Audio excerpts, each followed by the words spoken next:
we're really, really happy to have 3 amazing women here to share expertise across different industries.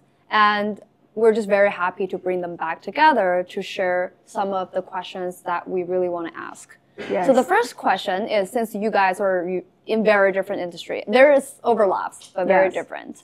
Do you have can you share a one challenge you constantly meet, but then you can overcome? Yeah.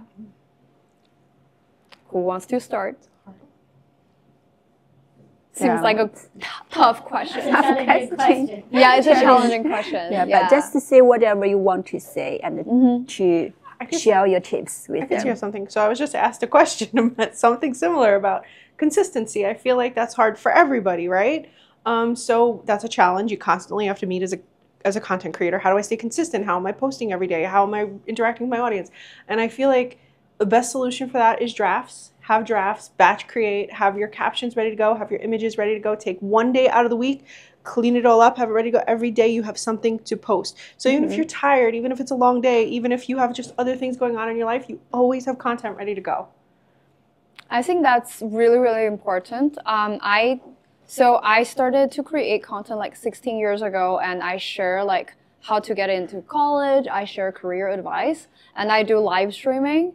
So when I started, there were 2 people, 3 people watching, and I do it constantly. And then finally, after 10 years, it's grown to 200K people watching me online at the same time, but I still do.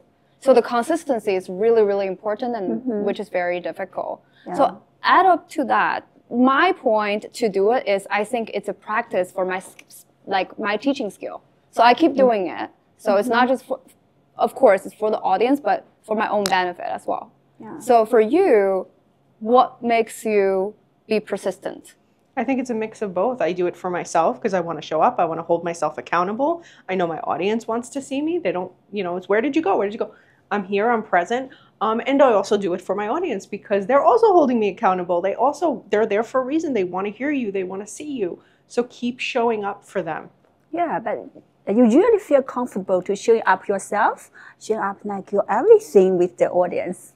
Yeah, I mean, you get comfortable in it. It doesn't happen overnight. You don't wake up one morning and you're comfortable doing it. It's the more you do it, the more you ease into it, the more you're... I want you to think about when you go on a first date. You're super nervous, right? You're there, oh, am I going to say the right thing? Am I going to do the right thing? Does my hair look right? It's the same thing. But as you do it, as you date the person, you get comfortable. Now, all of a sudden, you're on camera with your hair in a bun. You just crawled out of bed. Your room is a mess. For some of us, not all of us. Some of us, we stay very polished. But, I want you to think of it that way. You keep showing up. You enjoy it. And it doesn't matter if you're having a good day or a bad day. Do it. Okay, just do it. Doesn't matter. Do it. Okay. Yeah, another tagline today. Yeah, great. Yeah. Advice. So how about you? So I have experience working in a lot of different legacy companies, which are large and sometimes siloed, and a lot of departments that don't always talk to each other. So that's the obstacle. How do we all talk to each other and not do redundant work and make things happen as quickly as possible? That's really the goal. I find that sometimes, with the right blessings, because you don't want to go around your teammates, but with everyone's blessings, sometimes it really does help to kind of cut to the top or to the mid-top and find the person who's actually doing this stuff, making these decisions, and just put some evidence in front of them, this is worth doing if you want to consider this. If they're curious, they might want to meet with you and actually push something through a lot faster than if you go through all the processes. Yeah, so sometimes when I do some interview, if I have not prepared for something, I just feel very panic. How do you feel when you face some very current, very sudden issues? Oh, you mean a work emergency? Yeah. How do I feel? Panic. Panic, yeah. No, totally relatable feeling. I think this is when I rely on the expertise of the people around me. I'm lucky to have really smart coworkers, and everyone kind of puts their heads together to solve the problem. I think going to your team is one of the best ways. Yeah, team maker. Yeah. Yeah, I guess this also has to do with stage of life. I'm now, I have to say, midlife. Still young, still young. Thank you. Yeah, so for me, I think it's how to be you, stay true to yourself, and also do something different, innovative, you feel meaningful, and how to ignore noises, and how to differentiate when is a noise, when is true feedback, and still stay true to yourself and accomplish the goal you want to go, where you are hiding to. A lot of people may not like you, some people may like you but doesn't like your idea, right? So how do you really just ignore, choose when to listen, when to ignore, and be you.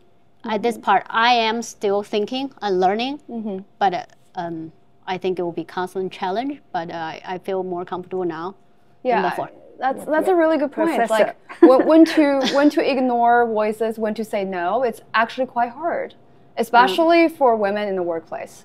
To say no, sometimes it's harder. It's according to research, not me, but of course. And another question. So say our audience today is relatively young. Yeah. So if there is a young people come to you, say, "Oh, I want to join your industry today. I want to selecting the major you select before. Can you share some pros and cons about your industry or the major you select?" I can go first, this one. Education is really a rewarding journey. Every day I'm learning. I'm learning from my student, I'm learning from the fact I'm teaching because I need to over-prepare, and also the process. This is very rewarding and to help people grow. So if you are one of those people who like it, there'll be really, really enjoyable journey. The downside is money. You can see your student make a lot more money than you. I'm happy for them. That's all. So I think that's although some people are much smarter at bridging both worlds, but I'm the one I really enjoy staying this lane. I know that's your passion. Yeah, that's my passion. That's what I prefer. I'm stick to it. But yeah, yes, I can strongly relate because right now it's graduation season. So every graduate season, I have so many students invite me to their graduation ceremony, and sometimes I'm their temp parent because some of their parents cannot fly to the U.S. So I feel so proud. I call them my kid, even though they're so big. So I call them my kid. So every year I feel so proud for them, that special moment. But I do know it's actually really difficult when you have to always constantly over-preparing. And in education, so your GPA actually really matters. So when I was in grad school, 4.9 is very low. Have to get a 4.0, or how you can teach other people, right? Like when you get the teaching certificate. So I would say that's the downside. You have to constantly go back to school, thinking about another degree, another certificate. But that's a very sincere sharing. Yeah. So in being a content creator, you can do any degree you want. You can do, I mean, that's the biggest pro of it, is you can study veterinary to be a vet. You can study to be a doctor. You can study to print media, whatever it is you want to do, you have an opportunity to talk about it. So it doesn't matter what degree you get. Get the degree, be educated on your topic, and then you can share that with your audience. So that's a big pro. Anybody in any field with any degree can become a content creator. The downside is when you are a content creator, the pay is not always consistent, and you have to be prepared and know money management. So one tip of advice is while you're in school, if you're still in school, take a course, take a class, take something on money management and how to understand that field of it, because if you don't portion out your money correctly, it's going to be hard, because one month you could make $10,000 and then the next month make nothing. So you have to understand that. So you mean as a social media creator, you can do everything you like. You don't need to have a PhD or a master's degree. Well, I mean, it's good if you do, because the more educated you are on something, the more you can share. I mean, there's so many people I follow that are in the education field that have master's degrees, that have PhD, that have these things, and they're really able to share that knowledge in digestible forms that maybe somebody watching can't afford to go to college, but they're learning from that person. So in a way, everybody can kind of be a teacher. So it's important to get those degrees so then you can share the most accurate information with your audiences. You know, a lot of people think social media is just dancing or this. There's so much education on there. You know, so. At least you know something and you educate people. Then you can be their content creator. But you have to do, just you mentioned it, we have to do some like money management, right?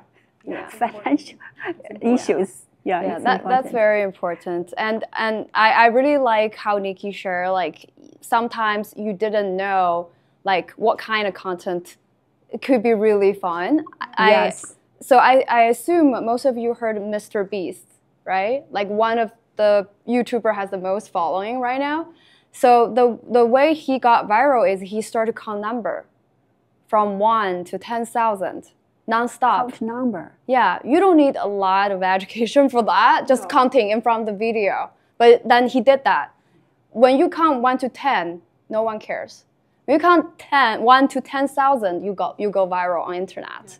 So it's more about you really take you the guts and then the time to do it. Yeah, of course. Yeah, so I think that's a really, really great. Degree or no degree, you can, but it's like I always say, like if you can get the degree, do it. There's always opportunities. And then you'll also have something to fall back on. If social media doesn't work out, you'll be able to have something substantial behind it too. Quickly adding to that, would you mind to share how content creators actually make money? Yes. So as a content creator, there's a lot of different ways you can make money. Brand deals, where a brand reaches out directly to you and says, hey, we want you to create X piece of content and we're going to pay you Z amount of money. Another way is the platforms themselves can pay you. Instagram, TikTok, YouTube, they all have creator affiliate programs where they'll pay you directly. So you can essentially get paid twice. And then there's also commission-based, where a brand will say, hey, I'm going to pay you in commission. So if you make X amount of sales, you get this much money.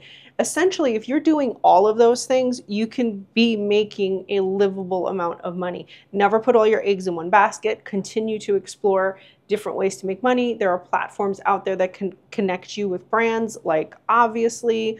There's a few other ones, but that one is pretty decent. Captivate. These are different websites that will say, okay, here's the brand, here's the creator, this is how you can negotiate money.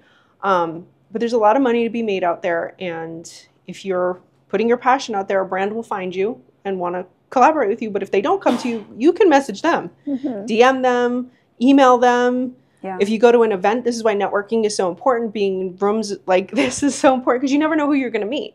And you can meet someone that maybe knows someone that works for a company that you love and is your dream brand to work with. So network, email, put yourself out there.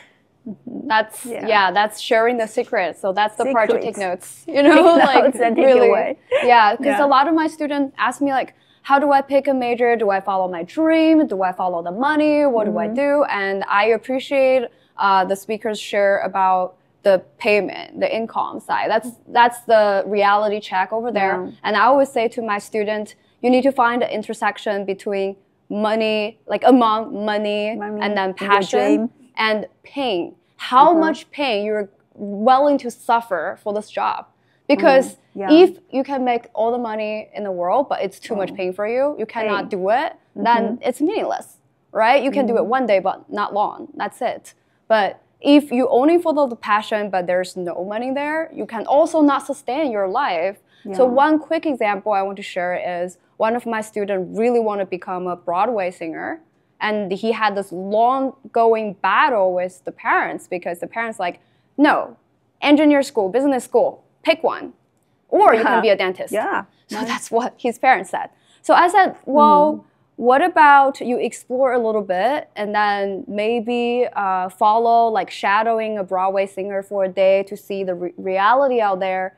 And the first day after he actually shadowed the Aladdin for Broadway, he said, yeah, it's a really tough job. Tough job. I don't want to do it. Yeah. Really? So yeah, talk to the people in the industry. That's why I want to bring you guys here, because you guys share the real, authentic experience Yes. and let people know the bright side of this industry, also the Yeah. downside of the industry. Yeah. Yeah. Sometimes people just saw the bright side, just say from outside. They don't really know when you go inside what the real fear is like. Yeah, so I really feel like you guys are doing something you really love. So when you mention it, right, there is a sparks in your eyes. And that's something I want all the audience or everyone to have, because sometimes I'm the weird person in the room, because some people hate Monday, but I love it because I love my job so much. I have so much passion about my work. But most people, if you guys saw the memes online, people hate Mondays. People hate. They have so many bombs they want to bring to, like all these funny memes. So I figure if we know enough about the industry that we want to get into, the downside, I'm okay with it. Just like a relationship. It's not perfect, but the downside, I can take it. And then the bright side, I love it so much. So then you will feel happy about this career you're choosing. Yeah, and you really need to balance that. Yeah. Your love, your faith, and you really think about that. Yeah. The pain. Yeah, of course. So would you like you to share some opinions? Yeah, so much good advice on this couch. We were talking about college majors.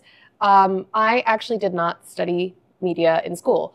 I spent 3 years as a biology major, and I decided the pain was not worth it for me. Oh. And I switched into an English major, and that's what I finished my degree with.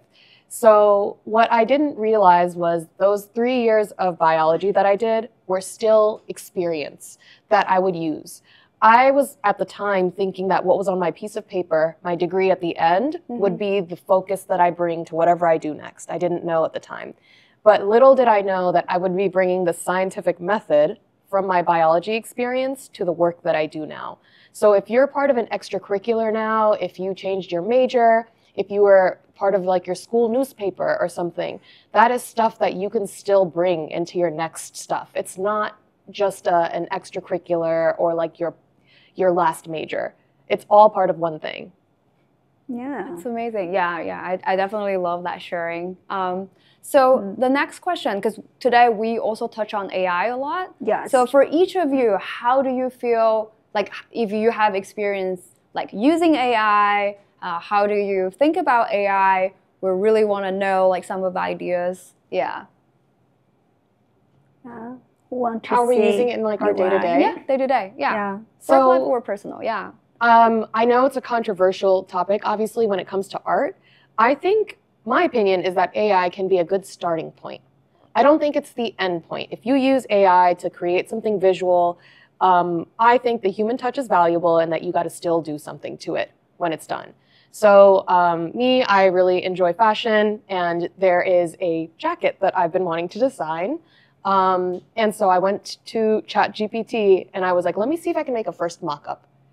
Can you remind me what the first question is? Because I have opinions on this ChatGPT and how it was using this jacket.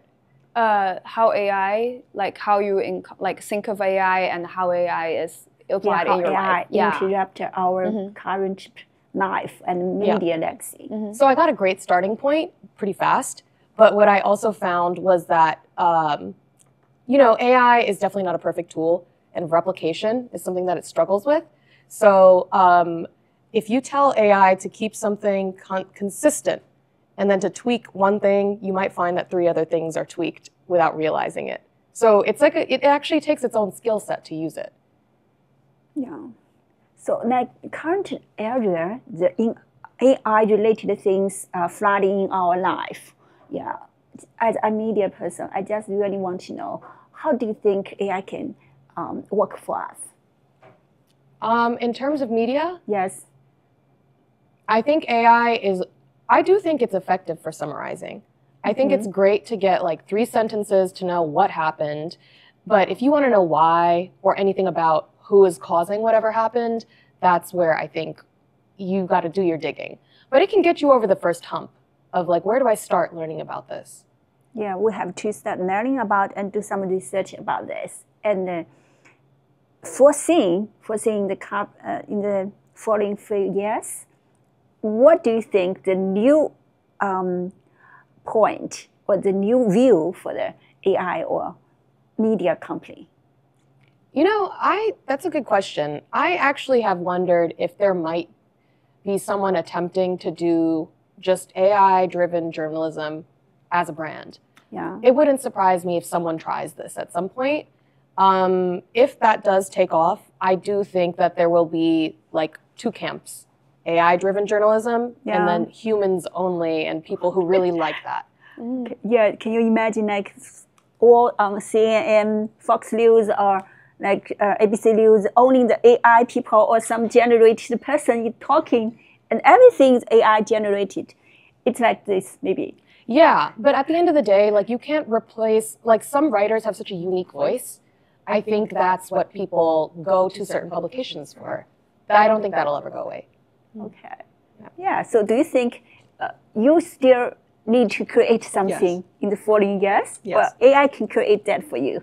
So as a content creator, especially now that AI has released where you can create someone that talks, it's like there's a lot of uses for it on social media.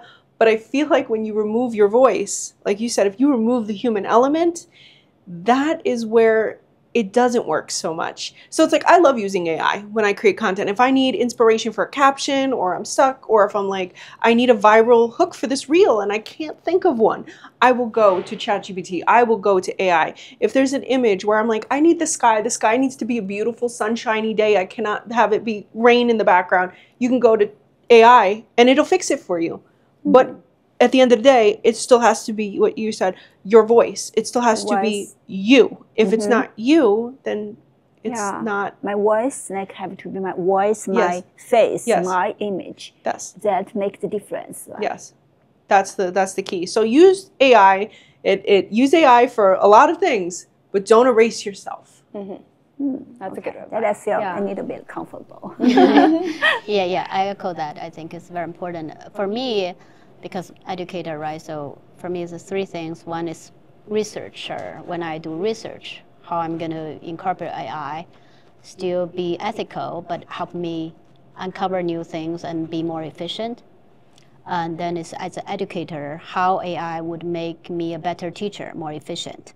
And then, and the content-wise is also like by design, right? Curriculum design or content, how AI will shape the life of my students in the future and how I help them prepare it. So mostly now I'm thinking these three dimensions all the time, and I attend a lot of events. I try to use it myself, explore them, and also hear what my students are using it for. And I think we all know this here to say it's more how to use it responsibly. I do feel like us as identity, right? So we would how we still preserve ourselves. Yeah. So I feel like for me, I started to do AI in education research in 2017. So it heavily impacted every aspect of my life. I use AI to build a personal assistant system. So buying the best flight ticket, booking hotel, like you can actually use Google Chrome and then put all those add up into ChatGPT and actually do the work for you. I do feel like AI can be a really good personal assistant, but definitely not replace you because it doesn't have soul, it doesn't have emotion. And some of the creepy things I encountered is there is a news broadcasting company want to buy my voice. So they say if we buy your voice, we can use your voice to produce a show without you. Yeah. Well, I don't know how you guys feel. I would definitely say no, right? So, but some people that I know, they actually sold their voice to the AI. So this is something happening right now, and this is 5 years ago. People want to buy your voice, and soon for the artists, like entertainment world, there will people buy like the image, the music, and all these things. So I hope like today our conversation can be a little bit thought-provoking, like for you guys to think about, oh, how would AI affect my life, my personal and my work life, or school life, right? And I really appreciate everyone come here to share your personal story. And towards the end of the show, I do want to ask like the audience if anyone want to share like how you feel about the show. What is your takeaway? We would need like a volunteer. Yeah. Anyone?